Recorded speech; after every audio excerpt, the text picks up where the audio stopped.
Good morning class. सो आज हम जो सेशन स्टार्ट कर रहे हैं वो है हमारा हिस्ट्री का सेशन, बट एक्सट्रीमली सॉरी, ये हिंदी मीडियम के बच्चों के लिए बनाया जा रहा है। ठीक है ना। तो जिनको अगर हिंदी नहीं समझ में आती है, ठीक है, या जिनका सब्जेक्ट हिंदी में नहीं है, वो लेक्चर नहीं भी देख सकते हैं। और जिनको समझ में आता है कि वो दोनों ही मीडियम में सही होंगे, हिस्ट्री तो कहीं ना कहीं हिंदी इंग्लिश से कोई ज़्यादा फर्क नहीं पड़ता, बट फिर भी अगर किसी को पड़ता है तो वो देख सकता है, अदरवाइज नहीं देखना चाहे तो नहीं भी देख सकता है। इसके अंदर भी 10 क्वेश्चन डिस्कस होंगे इन डिटेल में, डेप्थ में क्वेश्चन डिस्कस होंगे। और ये भी सीरीज कोशिश करी जाएगी कि इसके अंदर आपको 20 लेक्चर्स मिलेंगे। अभी स्टार्टिंग में तो इतना ही मैं कर पाऊंगा। ठीक है, सो स्टार्ट करते हैं इसको। इसका क्वेश्चन नंबर फर्स्ट देखो आप। क्वेश्चन नंबर फर्स्ट बोलता है कि बंगाल में मुस्लिम पुनः जागरण, ठीक है, मुस्लिम पुनः जागरण का पिता किसे कहा गया है। अब पहली बात तो समझो कि पुनः जागरण का मतलब क्या होता है। पुनः जागरण का मतलब होता है जो पीछे चीजें चल रही हैं उसको थोड़ा सा चेंज किया जाए और एक नई चीज को लेकर के आया जाए। ठीक है, जैसे आपको पता है मुस्लिम समुदाय मोर और लेस इस्लाम के ऊपर डिपेंड करता है। ठीक है, तो जो आपके क्या नाम थे, नवाब अब्दुल लतीफ खान जो थे, ठीक है, उनका कहना था कि मुसलमानों को ये बात अच्छी है कि इस्लाम पर डिपेंडेंट होना चाहिए, पर साथ ही साथ आधुनिक शिक्षा यानी मॉडर्न एजुकेशन भी लेनी चाहिए। और इसी की पहल करते हुए इन्होंने 1863 में, ठीक है, 1863 में इन्होंने एक सोसाइटी का निर्माण किया था जिसका नाम था मोमडन लिटरेट सोसाइटी। ठीक है, मोमडन लिटरेट सोसाइटी की इन्होंने स्थापना करी थी। और इनका जो मेन उद्देश्य था वो ये था कि भाई आप ज्यादा से ज्यादा लोग क्या कर सके, ज्यादा से ज्यादा लोग क्या कर सके, ज्यादा से ज्यादा मुसलमान लोगों को इस्लाम तो हम बताएं ही बताएं, साथ ही साथ उसको मॉडर्न एजुकेशन भी दी जाए। ठीक है ना, क्योंकि अगर मॉडर्न एजुकेशन नहीं दी जाएगी तो वो कहीं ना कहीं पीछे रह जाएंगे। ठीक है, तो बहुत ही ज़्यादा एडवांस सोच है 1863 के मुकाबले में। ठीक है, इसीलिए नवाब अब्दुल लतीफ़ी खान को क्या बोला गया है, बंगाल में मुस्लिम पुनः जागरण का पिता कहा गया। बंगाल की बात आती है ना, तो जो सबसे फेमस चीज़ आपके दिमाग में याद रहती है वो ये रहती है दो बातें। एक तो बंगाल का विभाजन हुआ था 1905 में, और दूसरी बात कि बंगाल के नवाब सिराजुद्दौला के साथ ही बैटल ऑफ प्लासी यानी पानीपत प्लासी की लड़ाई हुई थी। ठीक है ना, प्लासी का युद्ध हुआ था 1757 में। ठीक है, तो ये बात याद रखना, पेपर में पूछ लेता है। ठीक है, अलग अलग एग्जामिनेशन में पूछता रहता है, तो याद रखने वाली बात है। आगे बढ़ते हैं नेक्स्ट क्वेश्चन की तरफ। नेक्स्ट क्वेश्चन है, महात्मा गांधी कांग्रेस के किस अधिवेशन में मात्र एक बार अध्यक्ष बने थे। तो देखो, महात्मा गांधी अपने पूरे जीवन काल में कांग्रेस के एक ही बार अध्यक्ष बने थे। और वो कब बने थे, तो वो बने थे बेलगांव में, बेलग्राम सॉरी, ठीक है ना, बेलग्राम के अंदर, या ये बेलग्राम है और बेलगांव भी, कई जगह ग्राम लिखा है कई जगह पर गांव लिखा है। ये कर्नाटक का एक गांव था जहां पर अधिवेशन हुआ था। कौन से पीरियड में ये हुआ था, 1924 में। तो 1924 में जो महात्मा गांधी थे वो यहाँ के क्या बने, इस अधिवेशन के क्या बने, अध्यक्ष बने।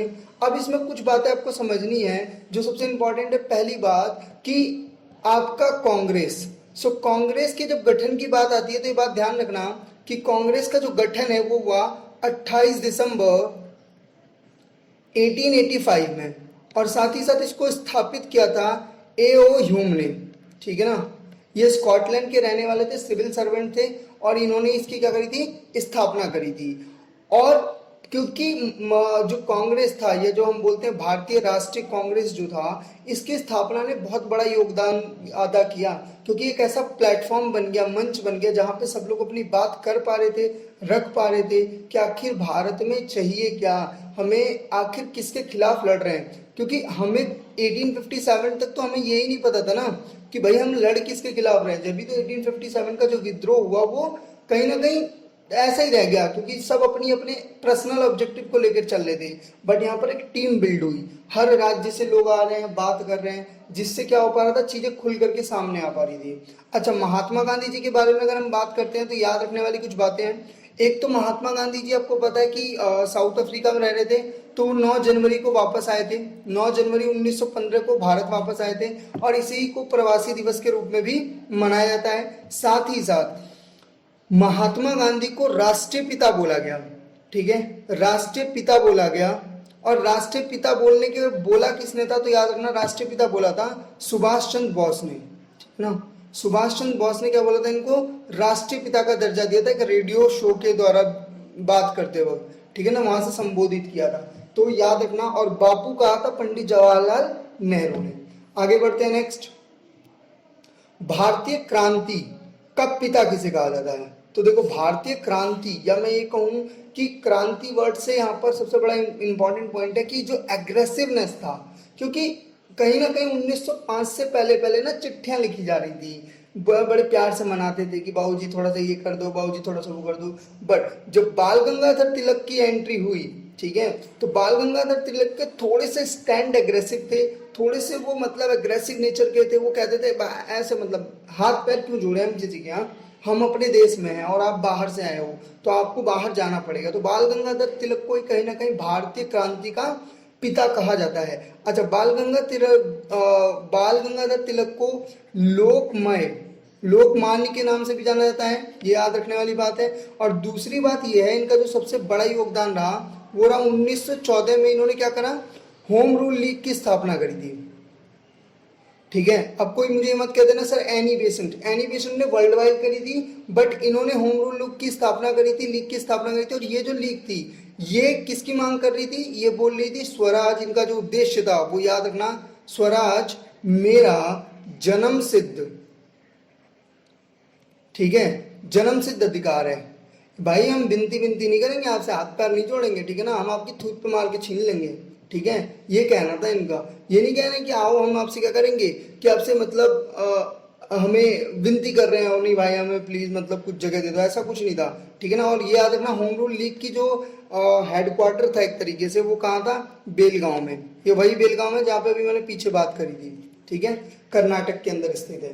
सो तिलक जी का अपना एक बहुत बड़ा कंट्रीब्यूशन रहा है भारत के आज़ादी में कहीं ना कहीं किसी हद तक, और उनके कंट्रीब्यूशन को आप किसी भी तरीके से नेगलेक्ट नहीं कर सकते हैं। आगे बढ़ते हैं नेक्स्ट क्वेश्चन की तरफ। स्वतंत्रता के समय कांग्रेस का अध्यक्ष कौन था, तो आपको पता है कि भारत को स्वतंत्रता कब मिली, 1947 में।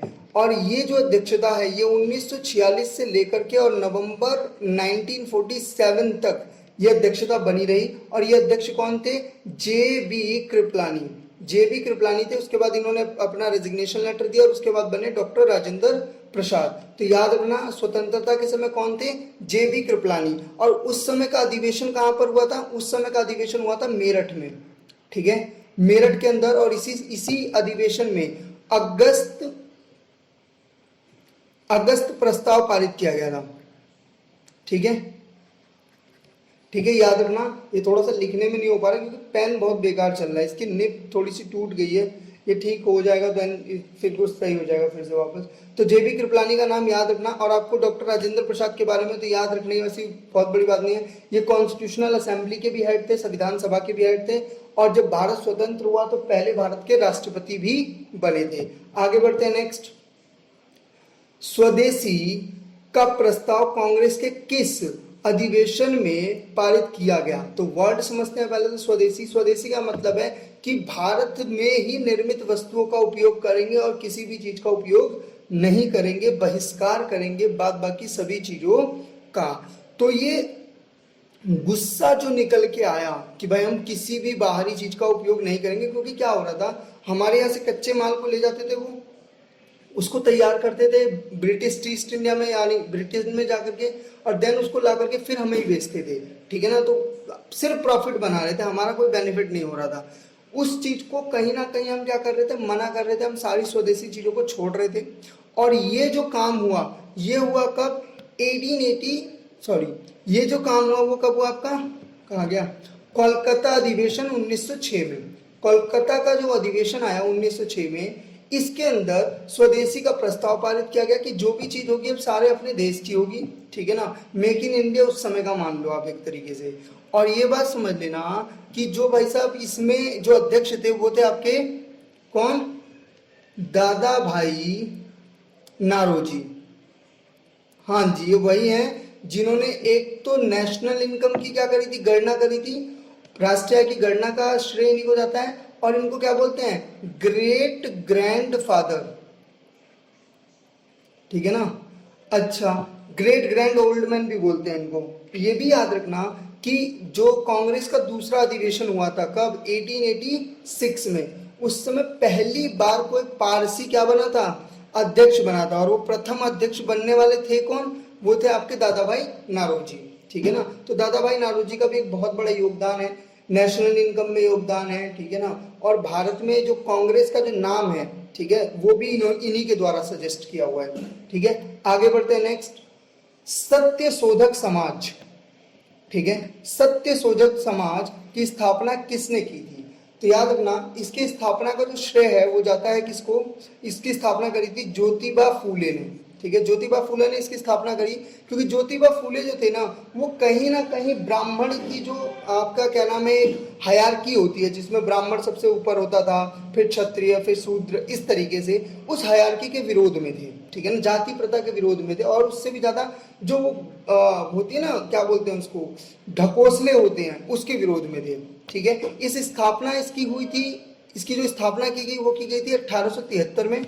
और जो जानने वाली बात है वो ये कि इनको भी महात्मा की उपाधि मिली थी, ठीक है। इनको भी क्या बोला गया था, महात्मा की उपाधि दी गई थी। और याद रखना इन्होंने ब्राह्मण विरोधी आंदोलन चलाया था, ठीक है। अब यहाँ पर ब्राह्मण विरोधी का मतलब ऐसा नहीं ब्राह्मणों को मार के खदेड़ दो, ना ना ना, जो घटिया नुसी बातें चल रही थी ब्राह्मण समाज के अंदर, मंदिर में नहीं जाना, शूद्र को क्या कहते हैं संस्कृत नहीं पढ़ने देना, इन सभी चीजों को इन्होंने कहीं ना कहीं स्टैंड बाय पे लिया और बोला कि इसकी तो हम लगा के रहेंगे, इस घटिया अनुसी प्रथाओं की, ठीक है ना। स्पेशली किसी ब्राह्मण से दिक्कत नहीं थी, उनकी सोच से दिक्कत थी, तो ये बात याद रखना, ठीक है। आगे बढ़ते हैं नेक्स्ट क्वेश्चन की तरफ। खिलाफत आंदोलन का प्रमुख नेता कौन था, तो पहले तो समझ लेते हैं खिलाफत आंदोलन था क्या। तो देखो बेसिकली क्या हुआ, जब टर्की के अंदर, ठीक है ना, तुर्की के अंदर वर्ल्ड वॉर फर्स्ट खत्म हुआ, तो वहां पर जो ब्रिटिश गवर्नेंस थी ना उसने बहुत अत्याचार किया। और भारत में जो मुसलमान थे वो कहीं ना कहीं वहाँ के लोगों को अपना खलीफा मानते थे, अपना मतलब एक तरीके से कह सकते हो आइडल मानते थे। और उनके साथ जो गलत हो रहा था उससे भारतीय मुसलमानों को कहीं ना कहीं अंदर से थोड़ी सी ठेस पहुंची। और इन्होंने कहा कि अब तो हम अंग्रेजों की ईंट से ईंट बजा देंगे। और 1919 में इन्होंने खिलाफत आंदोलन की शुरुआत कर दी। और इसके जो दो प्रमुख नेता थे वो कौन थे, मोहम्मद अली और शौकत अली। नाम याद रखना, मोहम्मद अली और शौकत अली। और याद रखने वाली बात एक ये भी है कि मोहम्मद अली और शौकत अली ने यहाँ पर एक डिसीजन लिया, एक सभा बुलाई और बोला गया कि 31 अगस्त 2020 याद आ रहा है को खिलाफत दिवस मनाएंगे, ठीक है ना, जिससे इन अंग्रेजों के दिमाग की थोड़ी सी बत्ती खुले, हमारी मतलब वैल्यू बढ़े। पर इसका विरोध करा किसने, ये याद रखना, इसका विरोध किया CR दास ने, ठीक है ना, वो इसके पक्ष में नहीं थे, ठीक है ना। तो बस आपको बता दिया कि वो क्या था, ठीक है। अच्छा, खिलाफत आंदोलन बाद में असहयोग आंदोलन से जाके क्या हो गया, मर्ज हो गया। नेक्स्ट क्वेश्चन भी इसी से रिलेटेड है, देखो, अखिल भारतीय खिलाफत सम्मेलन 1919। तो बेसिकली जो मैंने भी बताया ना कि 31 अगस्त को ये बात डिसाइड की गई कि भाई हम क्या करेंगे, खिलाफत दिवस मनाएंगे। वो दिल्ली में इसकी सभा बुलाई गई थी, ठीक है। और इस सभा में महात्मा गांधी को क्या चुना गया था, अखिल भारतीय खिलाफत सम्मेलन का अध्यक्ष चुना गया था। याद रखना, महात्मा गांधी को क्या चुना गया था, इसका अध्यक्ष चुना गया था। बहुत बड़ी बात है ये, ठीक है। जहां पर मुस्लिम हिंदू, हिंदू मुस्लिम चल रहा था, वहां पर महात्मा गांधी को क्या चुना गया, खिलाफत आंदोलन का अखिल भारतीय खिलाफत सम्मेलन का अध्यक्ष चुना गया, ठीक है। आगे बढ़ते हैं नेक्स्ट क्वेश्चन की तरफ। झंडा सत्याग्रह, नाम याद रखना। अब ये है क्या, मैं आपको समझाता हूँ। झंडा सत्याग्रह किस शहर को जाना जाता है, तो याद रखना, झंडा सत्याग्रह का मतलब है कि भाई साहब जो प्राइवेट और पब्लिक बिल्डिंग्स थी उसके ऊपर झंडा फहराया गया भारतीय आंदोलनकर्ताओं द्वारा, जिसमें प्रमुख रूप से जो सबसे प्रमुख रूप से जो लोग थे, एक तो गदर पार्टी थी और दूसरा लाला लाजपत राय थे और बाल विपिन चंद्र जी थे। ये सभी लोग थे इसमें जिन्होंने ये काम किया था। और ये हुआ कब था, तो ये हुआ था 1923 में, नहीं शायद, हाँ